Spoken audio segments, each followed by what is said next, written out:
नमस्कार, मैं कैलाश आनंद अकेडमी में आपका फिर से स्वागत करता हूं और आज का टॉपिक रहेगा आपका जो हाइट एंड डिस्टेंस, मतलब ऊंचाई और दूरी। ऊंचाई और दूरी से संबंधित कंपटीशन के एग्ज़ाम में बहुत सारे क्वेश्चन पूछे जाते हैं। तो देखिए, हम इस मेथड से जो है आपको हाइट एंड डिस्टेंस को कराएंगे, जिससे कि आप जो है आसानी से मात्र 5 सेकंड में क्वेश्चन को सॉल्व कर पाएंगे। ठीक है, 5 से 10 सेकंड में आराम से आप सॉल्व कर पाएंगे, वो भी इजीली। ठीक है, नॉर्मली। देखिए, सबसे पहले हम देखें तो देखिए, इसमें जो थोड़ा सा हम बेसिक सीखते हैं। तो देखिए, मैं आपको बता दूं कि देखिए, ये हमारी आई है और इसके ये क्या है, एक रेखा है क्षैतिज में। अगर हम यहाँ से ऊपर देख रहे हैं, अगर हम ऊपर देखते हैं ऐसे, ठीक है, तो ये जो एंगल बनता है आँख पर, ऊपर देखने पर जो आँख पर एंगल बनता है, वो उस एंगल को कहते हैं हम उन्नयन कोण। उन्नयन कोण। अगर हम नीचे देखें तो उसको कहते हैं हम अवनमन कोण। उन्नयन कोण और अवनमन कोण। ठीक है, हालांकि देखिए, इसका एग्ज़ाम सॉल्व करते समय कोई भी रोल नहीं है। ठीक है, लेकिन बेसिक थोड़ा सा सीखना बहुत आवश्यक है। तो यदि हम इस तरीके से, हमारी जो आँख है ऐसे क्षैतिज हो जाएगी और क्षैतिज से अगर ऊपर देखा जाए तो उन्नयन कोण बनेगा आँख पर, और नीचे देखें तो अवनमन कोण बनता है। ठीक है, तो देखिए, इसमें जो है हम ऊंचाई और दूरी है ना, इन दोनों चीज़ों को आसानी से ख़त्म करेंगे। तो देखिए, इसमें आपको सिर्फ 3 पॉइंट जो हैं याद रखने हैं। आपको एक 3 चीज़ ये कि नंबर 1 tan 30 का मान याद रखना है। नंबर 1 tan 30 का, और नंबर 2 tan 45 का मान याद रखना है, और नंबर 3 जो रह जाएगा आपका, वो हो जाएगा tan 60 का मान। ठीक है, ये वैल्यू जो है आपको याद रखनी है। सिर्फ 3 वैल्यूओं की मान जो है याद रखने हैं और पूरा हाइट एंड डिस्टेंस आराम से ख़त्म हो जाएगा। देखिए, और जो भी छात्र इस चैनल पर अभी नए हैं, वो पहले हमारी पिछली ट्रिग्नोमेट्री की वीडियो देख ले। ठीक है, हमारे प्लेलिस्ट में जा कर के, और चैनल यदि अभी तक सब्सक्राइब नहीं किया है तो चैनल को सब्सक्राइब कर दे, और फिर उसके बाद इस क्लास पे आए। ठीक है, और अगर वो क्लास देख रखी हैं तो कोई दिक्कत नहीं है, आपको ये आसानी से समझ में आ जाएगा पूरा। देखिए, tan 30 बराबर होता है, tan 30 का मान होता है 1/√3। ये याद रखना है। tan 45 का मान होता है 1, tan 60 का मान होता है √3। ठीक है, तो देखिए, इतना हो गया। अब अगर बात करें हम कि tan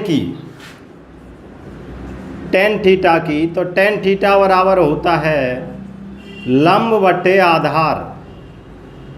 ठीक है, ये चीज़ आपको पता है क्योंकि हम पहले पढ़ा चुके हैं। ये जो हम निकालते हैं, इससे निकालते हैं लाल बटे कक्का बोलते हैं, लेकिन इसका कोई मेन रिजल्ट नहीं है। ठीक है, ये तो हम अपना तरीका है बस याद करने का, और कुछ नहीं है। तो देखिए, साइन कॉस tan, और tan बराबर होता है लंब बटे आधार, मतलब परपेंडिकुलर बटे बेस, ऐसा कह सकते हैं P/B। ये चीज़ याद रखनी है, आपको याद रखना है बस इतना, लंब बटे आधार। अब देखिए, अगर हम इस एंगल की बात करें तो इस एंगल के लिए आप एंगल ऐसे बना लें, ठीक, या फिर ऐसे बना लें। ठीक है, और देखिए, पूरी हाइट एंड डिस्टेंस चैप्टर में सिर्फ समकोण कोण को ही यूज़ करेंगे, मतलब राइट एंगल को ही यूज़ करेंगे हम। आप देखिए ये एंगल आपको दिया है 30, ठीक है, ये एंगल कितना दिया है 30 दिया है, और tan बराबर है आपका 1/√3, और 1/√3 का मतलब ये है कि लंब ये है और आधार ये है, तो लंब ऊपर वाला और आधार नीचे वाला, क्योंकि देखिए इसके अकॉर्डिंग tan बराबर लंब बट्टे आधार, तो tan 30 बराबर हो जाएगा लंब बट्टे आधार, तो लंब रहेगा 1 और आधार रहेगा √3, ठीक है। बिल्कुल ऐसे समझा रहा हूँ जिससे कि आपको निकल नहीं पाएगा दिमाग से, ठीक है। अब देखिए अगर ये लंब है और ये आधार है तो काण कितना होगा, इसको पाइथागोरस प्रमेय से निकाल दें आराम से, तो इसका वर्ग प्लस इसका वर्ग बराबर इसके वर्ग के बराबर हो जाएगा, तो ये हो जाएगा 2। क्लियर। इसी प्रकार अब जो है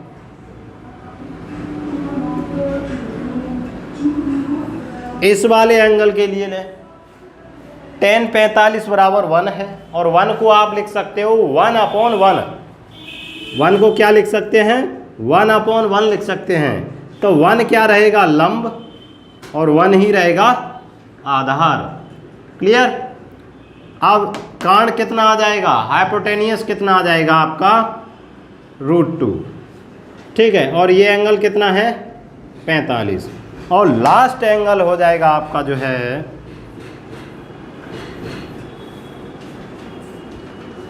60 का, और 60 बराबर है √3, tan 60 की वैल्यू है √3, इसके नीचे भी अगर आई 1 मान लें तो √3 ये हो जाएगा और आधार हो जाएगा 1, और इसकी वैल्यू निकालोगे तो ये कितनी आ जाएगी, ये आ जाएगी आपकी √2। बस इतना आपको जो है सीखना है, इतना याद रखना है, और उसके बाद सिर्फ क्वेश्चन आप धड़ाधड़ सॉल्व करेंगे, ठीक है। दोबारा से समझ लीजिए, tan 30 की वैल्यू 1/√3, tan 45 की वैल्यू 1, और 1 को हम लिख सकते हैं 1/1, क्योंकि 1 लंब हो जाएगा और 1 हो जाएगा आधार इसके अकॉर्डिंग, ठीक है। तो tan थीटा ही जो है आपको याद रखना है। अच्छा tan यूज़ क्यों करते हैं हम, ये भी मैं बता दूं, क्योंकि देखिए tan में यूज़ करने से ये है कि लंब और आधार हमें 2 मिल रहे हैं। हम sine cos tan cot sec cosec कोई सा भी यूज़ कर सकते हैं, लेकिन हमें वो त्रिकोणमितीय फंक्शन यूज़ करना होता है जिसमें हमें ये भुजाएं लेनी हों, जो भुजाएं दे रखी हों उनको जो है हम यूज़ करते हैं, ठीक है। तो देखिए अब इसको आप समझ लें और दिमाग में बैठा लें, उसके बाद देखते हैं क्वेश्चन, और क्वेश्चन बड़ी आसानी से जो है आपको समझ में आएंगे, ठीक है। तो देखते हैं क्वेश्चन।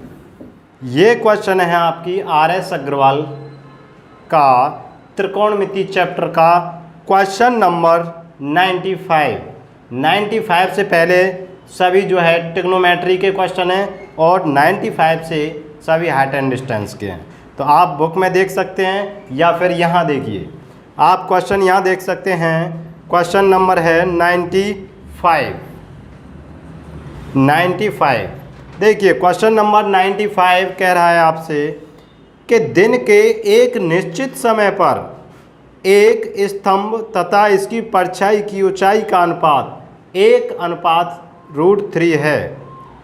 उस समय सूर्य का उन्नयन कोण क्या होगा। सूर्य का उन्नयन कोण पूछ रहा है, कोण से हमें कोई लेना देना नहीं है, आप देखिए, है ना। तो देखिए ये पहले चित्र बना देते हैं, फिर उसके बाद समझेंगे। दिन के एक निश्चित समय पर एक स्तंभ, तो स्तंभ ये हो गया एक, और इसकी परछाई, स्तंभ और इसकी परछाई मतलब ये बन गया। तो स्तंभ और परछाई इसका रेशियो दे रखा है 1√3। देखियो इसका और इसका रेशियो कितना दे रखा है 1√3, तो 1 होगा ये और √3 होगा ये, ठीक है। अब देखिए जब ये √3 है और ये 1 है, तो मैंने यहाँ बता चुका हूँ कि जब ये √3 हो और ये 1 हो तो ये कितने का होता है 60 का। ये एंगल कितने का होता है 16 का, मतलब 60 का। ठीक है, बस वो यही पूछ रहा है कि इसका एंगल कितना होगा, तो कोण आ जाएगा 60 अंश। ठीक है, ये रहेगा इसका क्वेश्चन नंबर 95। ठीक है, इसको दोबारा से समझ लें। दिन के एक निश्चित समय पर एक स्तंभ तथा इसकी परछाई की ऊंचाई का अनुपात 1:3 है, तो उस समय सूर्य का उन्नयन कोण क्या होगा। रेशियो दे रहा है, रेशियो आपको दे दिया है स्तंभ और उसकी परछाई ये, तो स्तंभ 1 और परछाई √3। जब हम बता चुके हैं आपको कि जब लंब 1 है और आधार √3 है, तो यहाँ एंगल कितने का होता है 60 का। आप यहाँ देख सकते हैं, देखिए ये रहा है ना, यहाँ जो लिखाया था। या फिर इसको आप सॉल्व कर सकते हैं, कैसे, देखिए tan 60, देखिए tan थीटा हम निकाल रहे हैं tan थीटा, क्योंकि ये तो हमें प्राप्त नहीं है। अब निकाल रहे हैं tan थीटा। tan थीटा बराबर होता है लंब बट्टे कर्ण, लंब बट्टे आधार, तो लंब बट्टे आधार। और ये कितने का होता है tan 60 का। tan से tan और थीटा बराबर हो जाएगा 60। ठीक है, आप इस तरीके से भी क्वेश्चन को कर सकते हैं, है ना। और देखिए हम आपको बता दें कि ये जो वैल्यू होती है इनकी, ये जो है हम रेशियो में, मतलब यूनिट में इसको हम काउंट करेंगे। ये इनकी मतलब फाइनल रिजल्ट नहीं रहेगा ये। ठीक है, इनकी जो है ओरिजिनल वैल्यू ये नहीं होगी, है ना। आप देखते हैं क्वेश्चन नंबर 96। देखिए 96 क्वेश्चन है, किसी समय सूर्य का 16 है, मतलब एक समय वो है कि जिसका सूर्य का एंगल कितना है 60 अंश। ठीक है, 96 क्वेश्चन है आपका, 96 क्वेश्चन है। उसी समय एक ऊर्ध्वाधर खड़े खंबे की परछाई 100 मीटर है। इसकी परछाई कितनी है 100 मीटर। क्लियर। अब वो कह रहा है इस खंबे की ऊंचाई कितनी है, तो ऊंचाई कितनी, मतलब h पूछ रहा है वो। देखिए कितनी आराम से निकलेगा। आपको दे रहा है एंगल 60, ऊंचाई h जो कि फाइंड करनी है, और ये यहाँ से यहाँ तक की दूरी कितनी दे रहा है 100 मीटर। देखिए आप लोग जानते हैं कि जब एंगल 60 है मतलब 60 है, तो ये कितना होगा, ये होगा आपका जो है √3, और ये कितना होगा 1। समझिए, क्योंकि है ना, ये मैं अभी बता चुका हूँ, वो आपको याद रखना है। ये √3 है और ये 1 है, इसका तो हमें कुछ काउंट करना ही नहीं है, काउंट करना ही नहीं है। अब देखिए ये जो है √3 और 1 किस में है, यूनिट में। तो एक यूनिट बराबर कितना है 100, मतलब यहाँ से यहाँ तक की दूरी। तो देखिए एक यूनिट बराबर है 100 मीटर, एक यूनिट बराबर 100 मीटर। और निकालना कितना है, निकालना है आपको जो है h कितनी है √3। तो √3 जो है निकालना है, तो √3 निकालना है, तो √3 का इसमें गुणा कर दें, तो ये हो जाएगा √3 यूनिट बराबर 100 √3 मीटर। मतलब ये जो है इसका रहेगा आंसर 100 √3 मीटर। इस क्वेश्चन को आराम से समझिए, बहुत जल्दी समझ में आ जाएगा, कोई दिक्कत वाली बात नहीं है। क्वेश्चन है आपके सामने 97। क्वेश्चन 97, सूर्य का 49 मतलब एक समय पर एंगल जो है 45 अंश है, और 45 से फिर 30 अंश हो जाने पर एक ऊर्ध्वाधर खड़े खंबे की परछाई में 10 मीटर की वृद्धि हो जाती है। देखिए समझिए, बहुत इंपॉर्टेंट सवाल है। देखिए ये दिया है, अब एक समय एंगल कितना है, एक समय पर है 45 से 30 हो गया है एंगल, कितना हो गया 45 से 30, 45 से 30 हुआ है, तो उसकी जो है परछाई, खड़े खंबे की परछाई 10 मीटर की वृद्धि हो जाती है। मतलब यहाँ से यहाँ तक की दूरी कितनी हो जाएगी 10 मीटर। ठीक है भाई, 10 मीटर हो जाती है। ठीक है, तब वो पूछ रहा है इसकी, क्या पूछ रहा है, इस खंभे की ऊंचाई कितनी है। इस खंभे की ऊंचाई मतलब h निकालना है। ठीक है, तो देखिए समझ लें, ये एंगल 45 है तो ये कितना होगा, 1 होगा, और यहाँ से यहाँ तक कितना होगा, 1 होगा। क्लियर। अब देखते हैं, जब ये 30 है ना, देखिए ये तो मीटर में है और ये किस में है, यूनिट में, ये ध्यान रखना है। अब जब यहाँ 30 है ना, तो 30 बराबर क्या होता है, 1/√3, तो ये तो 1 ही रहेगा भाई। इसके लिए भी ये कितना रहेगा, 1 ही रहेगा, क्योंकि 1/√3, और यहाँ से यहाँ तक की दूरी कितनी है, पूरी √3। ठीक है, ये सभी किस में है, यूनिट में। अब देखिए, ध्यान रखिए, अब देखिए यहाँ से यहाँ तक की दूरी कितनी है, 1 यूनिट, और यहाँ से यहाँ तक की दूरी कितनी हो जाएगी, यहाँ से यहाँ तक की दूरी भाई पूरी दूरी जो है 3 है, √3 यूनिट है ना, तो यहाँ से यहाँ तक की दूरी कितनी हो जाएगी, इसमें से 1 को घटा देंगे तो ये हो जाएगी √3 - 1 यूनिट, √3 - 1 यूनिट। अब देखिए √3 - 1 यूनिट बराबर 10 मीटर है। समझे यहाँ कि √3 - 1 यूनिट बराबर है 10 मीटर, और आपको क्या निकालना है, 1 मीटर, मतलब 1 यूनिट निकालना है, क्योंकि h बराबर क्या है, 1 यूनिट। तो 1 यूनिट निकालना है तो इसका जो है आप इसमें भाग दे दें, तो ये हो जाएगा 10/√3 - 1। ठीक है, इतने मीटर। लेकिन ये अगर आंसर नहीं है तो आप क्या करें, इसके कॉन्जुगेट का मल्टीप्लाई कर दें, इसके कॉन्जुगेट का नीचे का, तो इसका मतलब माइनस की जगह प्लस करके, क्या √3 + 1/√3 + 1, है ना। अब देखिए इसका इससे मल्टीप्लाई करेंगे तो ये हो जाएगा 10√3 + 1, और इसका इससे मल्टीप्लाई करोगे तो ये हो जाएगा 3 - 1, क्योंकि a - b और a + b का स्क्वायर वाला फॉर्मूला बन रहा है, तो ये हो जाएगा 10√3 + 1 बटे 2 में 3 में से 1 गया तो कितने बचे, 2, और 2 से ये कट गया कितनी बार, 5 बार, तो 5√3 + 1 आंसर। ये रहा आपका जो है 97, ऑप्शन सी, क्वेश्चन नंबर 98। अब देखते हैं क्वेश्चन नंबर 98। क्वेश्चन नंबर 98 कह रहा है कि किसी समय एक 6 मीटर ऊंचे बांस की परछाई, कितने मीटर, 6 मीटर,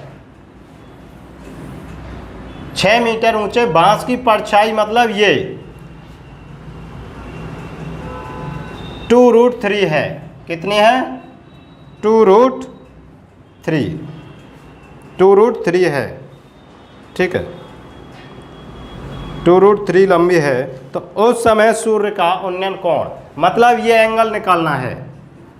तो देखिए एंगल कैसे निकलेगा भाई, ये तो हमारा रेशियो में है ना भाई, ये मीटर में है और ये भी किस में है, मीटर में है, क्योंकि ये अब मान नहीं निकले हैं हमारे, क्योंकि ये अगर एंगल पता होता तब तो ये रेशियो में होते, अब ये रेशियो में नहीं है, लेकिन इसको हमें रेशियो बनाना है। तो देखिए रेशियो बनाना है तो चाहे तो आप इसको पहले लें चाहे इसको पहले लें, तो देखिए 6/2√3 लिया मैंने, 6/2√3 लिया, तो देखिए 2 से काट दो इसको, कितनी बार, 3, कितना बचा, √3। अब √3 का अगर हम इसमें भाग दे दें तो √3 से ये कट जाएगा कितनी बार, √3 बार, और ये कट जाएगा 1 बार। ठीक है, तो इसका मतलब है 6 की वैल्यू कितनी आई, √3, है ना। एक तरीका और समझें, इसको आप लिख सकते हो 2√6, है ना, 6/2√3, तो देखिए इससे कटेगा कितनी बार, 3 बटे, यहाँ 3 है, √3, है ना। आप देखिए इससे एक बार कटा, 1 √3 बार, और नीचे कितना बचा, 1। ठीक है, ऐसे कर सकते हो। तो इसकी वैल्यू कितनी है, √3, क्लियर, और इसकी वैल्यू कितनी आ गई, 1। देखिए लंब बटे आधार। अब देखिए जब ये √3 हो और ये 1 हो तो यहाँ एंगल कितना होता है, यहाँ एंगल होता है 60 का, तो ये जो है एंगल निकला 60 अंश। मतलब ये कोण आप प्राप्त कर चुके हैं 60 अंश। ठीक है। और दूसरा तरीका देखिए कि आपको निकालना है टेन थीटा, और टेन थीटा बराबर होता है लंब बट्टे आधार। लंब है आपके सामने कितना 6 और आधार कितना है 2√3। तो इससे ये कटा 3/√3 और √3 से ये कटा √3 बार। अब देखिए टेन थीटा बराबर √3 और टेन थीटा बराबर √3 कब होता है, जब थीटा बराबर 60 होता है। ठीक है। तो देखिए यहाँ मैंने इसको एक्सप्लेन किया है आराम से, और आराम से समझ सकते हैं। ठीक है। और क्वेश्चन अगर यहाँ कहीं मिसिंग कर रहे हैं तो कमेंट करना, ठीक, जिससे कि देखेंगे हम दूसरा और मेथड देखेंगे। तो देखिए क्वेश्चन नंबर 99। क्वेश्चन नंबर 99 कह रहा है कि एक मीनार की ऊंचाई, एक मीनार है और उसकी ऊंचाई 100√3 है। इस मीनार की पाद से, पाद मतलब उसका लोअर पॉइंट, मतलब बिल्कुल पृथ्वी, बेस। ठीक है। तो इसमें कह रहा है कि इस मीनार की पाद से 100 मीटर दूरी पर, मतलब यहाँ से 100 मीटर दूरी पर, 100 मीटर दूरी पर उस समय सूर्य का उन्नयन कोण क्या होगा। देखिए फिर वही क्वेश्चन है, आप है ना, इसका अगर रेशियो निकालें तो देखिए 100 से 100 कट गया, यहाँ 1 बचा और यहाँ √3 बचा। और जब यहाँ 1 और यहाँ √3 कब आता है, जब यहाँ 60 होता है। तो एंग कोण कितना आ गया 60 अंश। ठीक है। तो कोण आ गया 60 अंश। ऑप्शन रहा आपका जो है बी। ठीक। दूसरा तरीका आप कर सकते हो टेन थीटा बराबर लंब, लंब कितना है 100√3 बटे 100, 100 से 100 कटा तो टेन थीटा बराबर √3, और टेन में √3 कितने का होता है 60 का। ये हो गया क्वेश्चन। ठीक है। अब और ऑप्शन था इसका बी।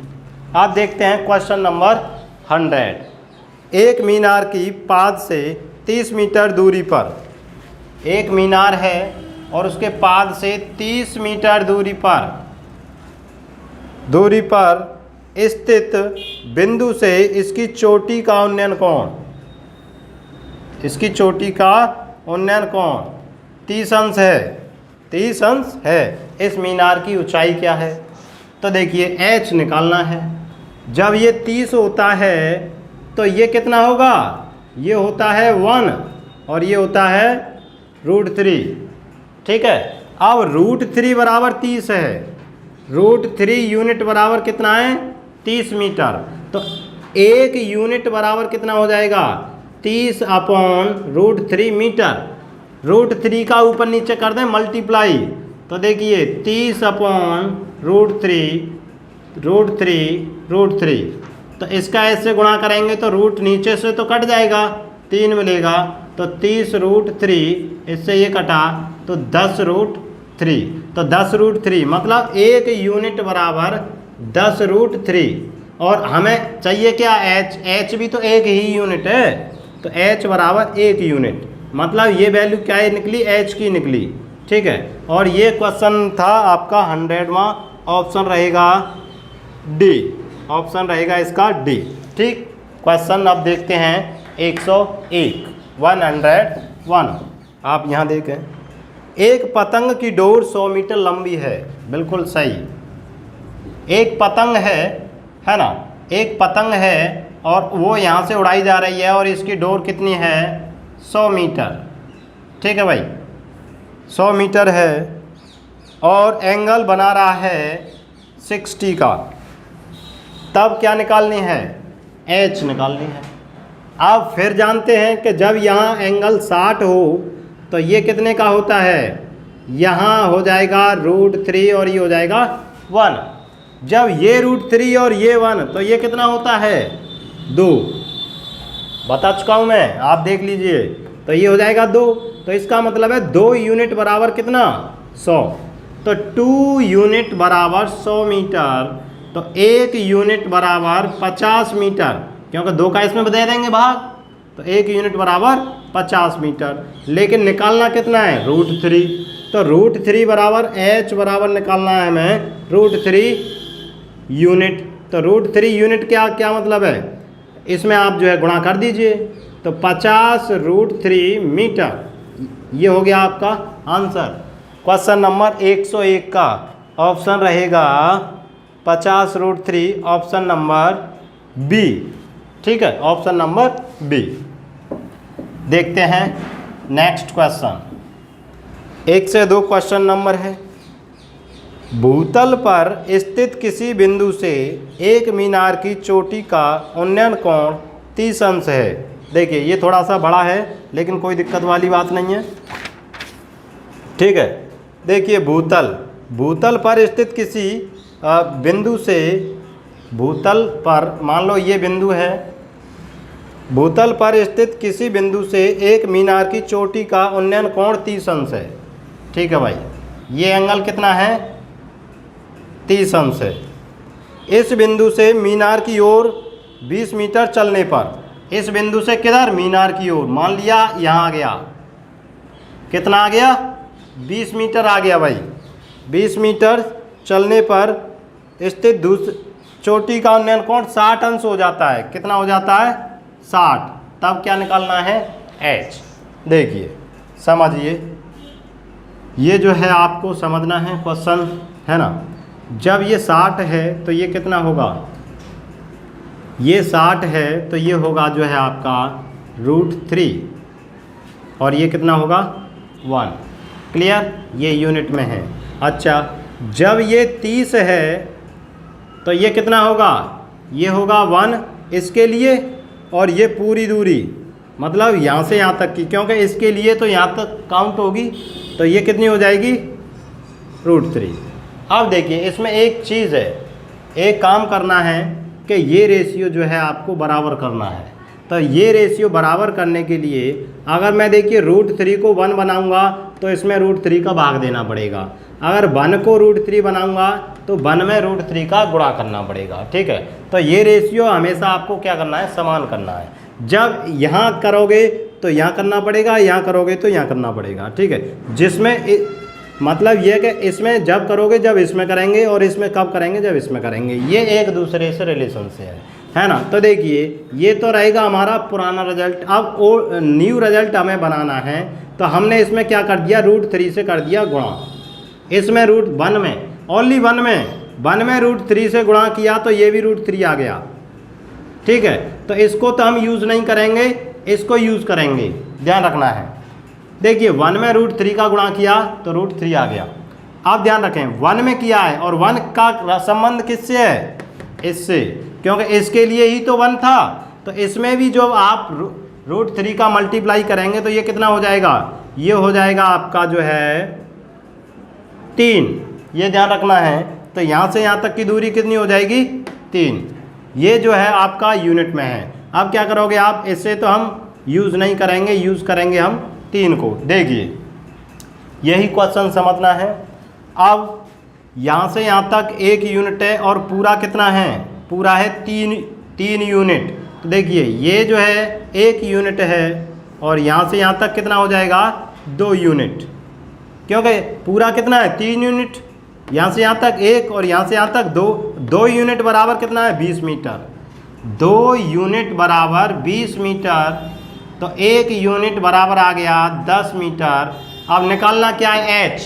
तो h निकालना है, तो h निकलेगा नया रिजल्ट से, और नया रिजल्ट क्या है, या तो √3 इसको यूज़ करें या इसको, ये तो दोनों बराबर हैं।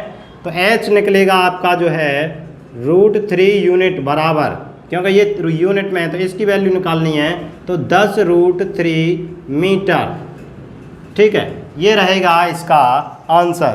क्वेश्चन नंबर 102 का ऑप्शन रहेगा 10 √3, ऑप्शन नंबर ए।